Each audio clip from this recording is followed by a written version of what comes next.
good to be here in more than one way. I'm going to start with a question.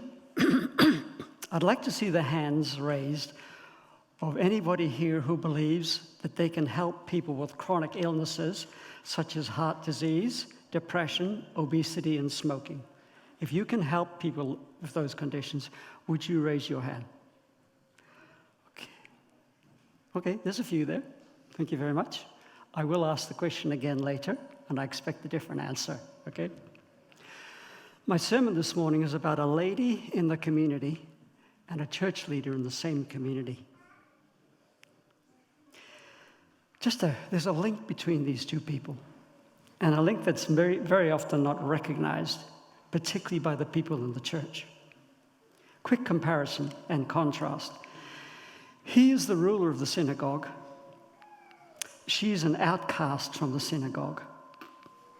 His doctors can do nothing. Her doctors can do nothing. He has a need for his child. Hers is a personal need. He has 12 years of joy and bubbling at stake. She has 12 years of pain. For him, the joy is about to stop. For her, the blood is about to stop. I want you to step into the shoes of this lady for a moment. This lady who's in the community, in the crowd, but lonely. This lady is suffering from a number of things. She's suffering from an illness. She is hopeless. No doctor can help her. We have to add to that poverty. She spent all she's had. And now she's cut off. She's distanced by the concepts of the society in which she lives. No one is going on her behalf to Jesus. No one is going to say, Jesus, come with me. I want you to visit this lady. And I'm asking the question, why isn't Jairus doing that?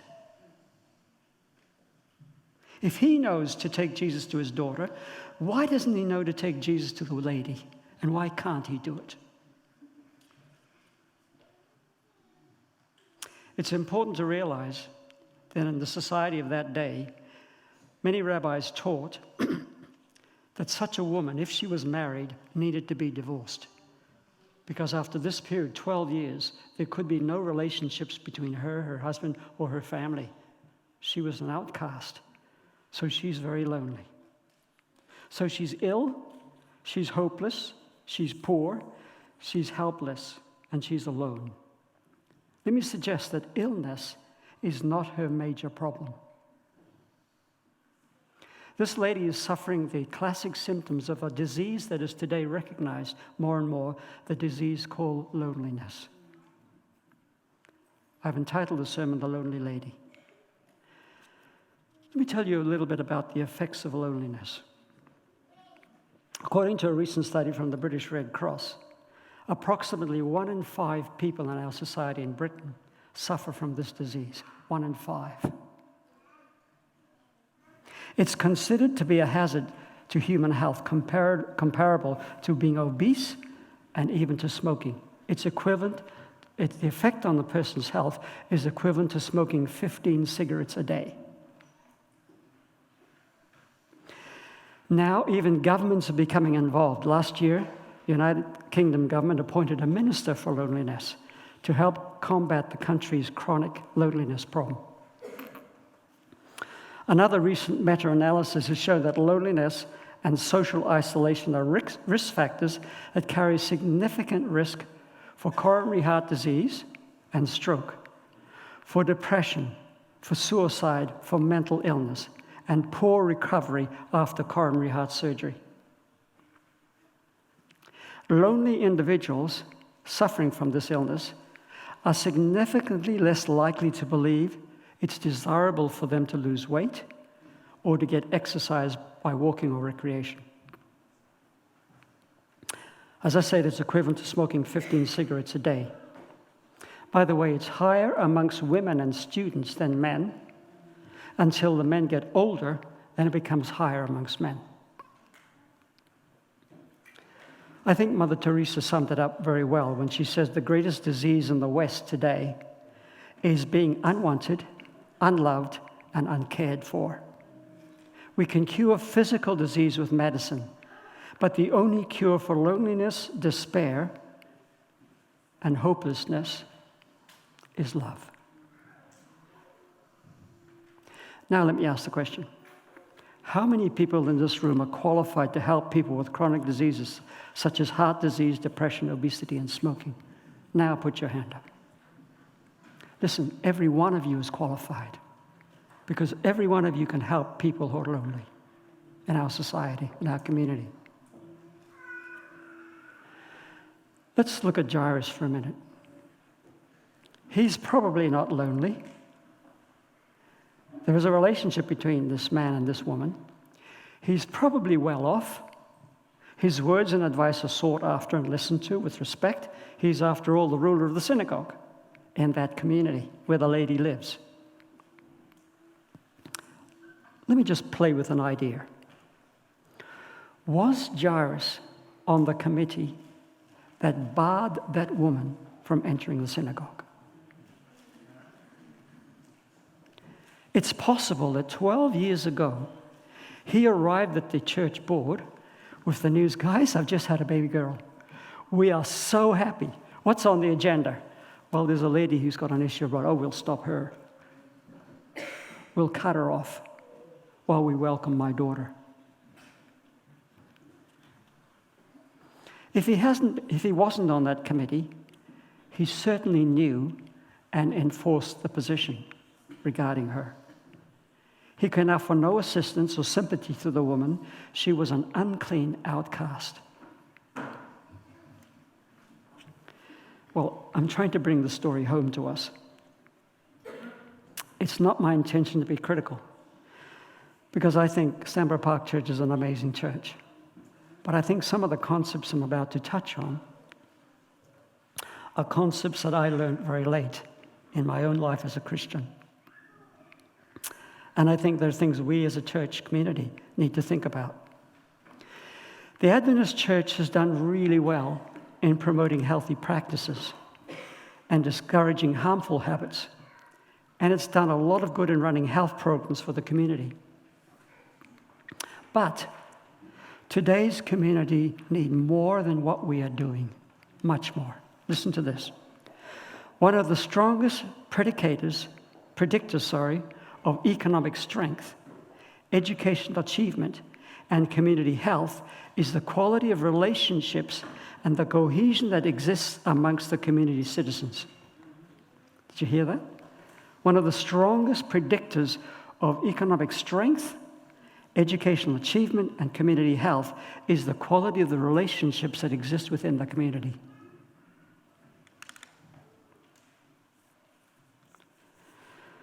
Jairus, I'm sure, is a good man. I'm sure he's a loving family man. But his relationship to the lady is not determined by her needs. It is determined by his needs of ritual purity or whatever. His relationship to her is guided not by love for her, but love for his religious rules. I was on a group, one of the study groups that I work with, and we were discussing the formula that Adventists know about how to reach people. The formula goes like this.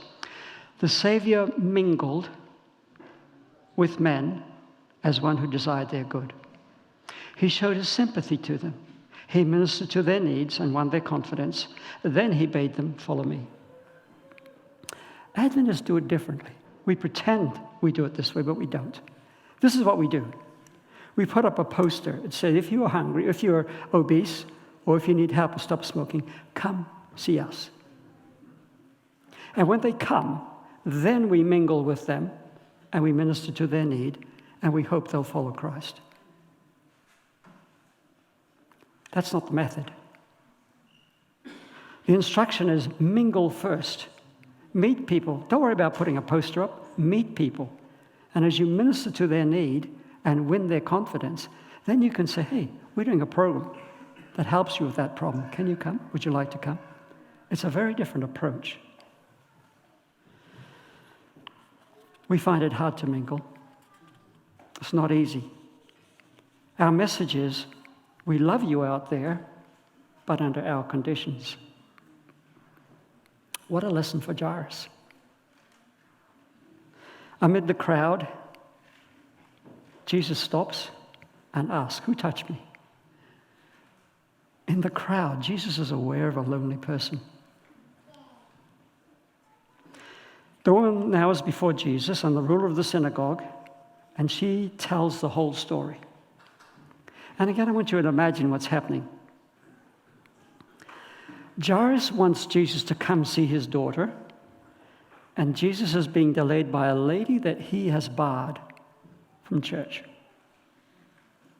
from the synagogue. But Jairus needs to see something. And this brings us to the words that Jesus uses. The gospel records that Jesus calls her daughter. Do you realize this is the only time Jesus calls anyone daughter? It's like the gospel writers reserved the word for this story. And what's happening is Jesus is saying to Jairus, Jairus, for 12 years, all you had was joy and love for your daughter. During those 12 years, my daughter suffered, and you didn't care. In fact, you locked her off. Now you want me to come to see your daughter, and I will. But this is my daughter, who you thought was not able to come.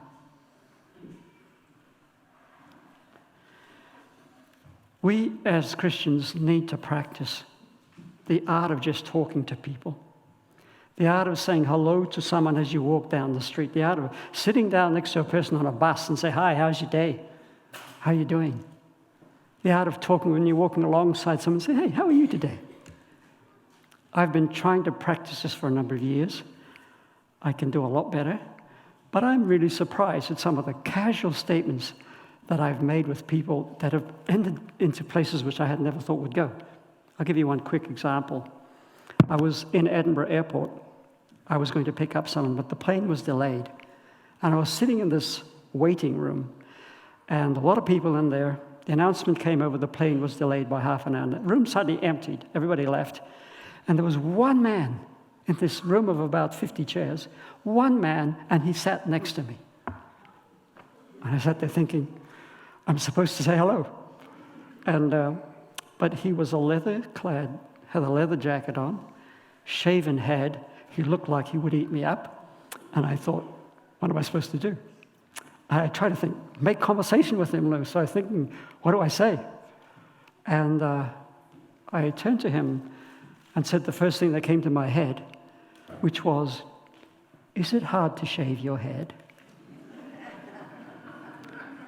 He looked at me as if I was crazy, but then he said, it's so good. He said, I've been doing this for 1 week now. And I said, is it hard? He said, no, every time I have a shower, I just have a quick shave and it's done. No more brushing my hair in the morning. No more worrying about what I look like. It's really great. I recommend it to you. I should take it up. And then we got chatting. He asked me, what do you do? And I told him what he did, and we were on first names. Then the plane arrived. And he said, Llew, this is the plane. These are the people on, and left. And that was it. Except 3 months later, approximately, he was on a charity walk. And as he was walking along, he happened to stand next to a young lady who was also on a charity walk. She was walking for ADRA in Edinburgh. And this young lady, some of you might know her, Larry. She's a gregarious young lady. She said, what are you walking for? So he gives her his leaflet, and he says, what are you walking for? And she hands her leaflet, and he says, ADRA. What does that stand for? And she says, Adventist Development. He said, just a minute. Did you say Adventist? Yes, she said. He said, I met an Adventist pastor recently. You don't happen to know a guy called Llew Edwards. He's such a nice guy. See, I'm telling you. Such a nice guy. And she said, he's my pastor. And he said, wow, tell me more about ADRA. And so she said most of her walk just chatting with her, telling him about ADRA. I don't know where that's going to go. But that little act of taking the courage to say hi and to say something, you don't know where it goes. And I want to commend that we do that in our communication with people in our community. Get to know our community people. There are lonely people out there who just need us to say hi and make a friend. But sometimes our religious rules get in the way. You know, back in the book of Mark, you may remember in Mark chapter 1, there's a verse where Jesus, after the synagogue, goes to the house of Peter and heals his mother-in-law. And then it says nothing until it says, in the evening, after the sun had set, the whole town came to the door. What does that tell you? It tells you that Sabbath is not a time to mix with the community. And then in Mark chapter 3, there's the story of the man with the withered hand in church. And the congregation is angry because Jesus heals the man on Sabbath. They're going, we don't do that. Our religious practices separate us from things like that, from sick people and ill people and unclean people. But not Jesus. Maybe I'll tell you a story to make the point and finish. I found the story in a book by a man called Chris Hodges. And he tells the story of being on a holiday. There were about 20 of them traveling together and a number of cars. And they went past a cafe and they said, let's pull in. They pulled into this cafe to get refreshments. And as they were in there, one of the party said, next door is an ice cream parlor. Why don't we go there and give all the kids an ice cream? And they all said, yes, let's do that. So they finished their drinks and walked out and walked over to the ice cream parlor, except that his son Joseph, who was severely autistic, so autistic he could not communicate, had gone to the bathroom just at the moment they made that decision and left. When Joseph came out of the bathroom, his parents and family weren't there. He became distressed, went to the door, looked up and down the street, but turned the wrong way, away from the ice cream parlor in search of his family. Now, they were in the ice cream parlor, and Chris's wife said, where's Joseph? Joseph's not here. Let me read the way Chris writes it because he does it better than I can. Because of his inability to communicate and other unique challenges, Joseph was in extreme danger off on his own. My mind raced with terrible possibilities and worst-case scenarios. Compounding my fear was the horror of the knowledge that the child in that same area recently had been kidnapped and killed. We had to find him fast. We spent an excruciating 25 minutes frantically searching the area. Finally, I spotted him. He was crossing a footbridge, dazed by his own confused panic and blinding tears.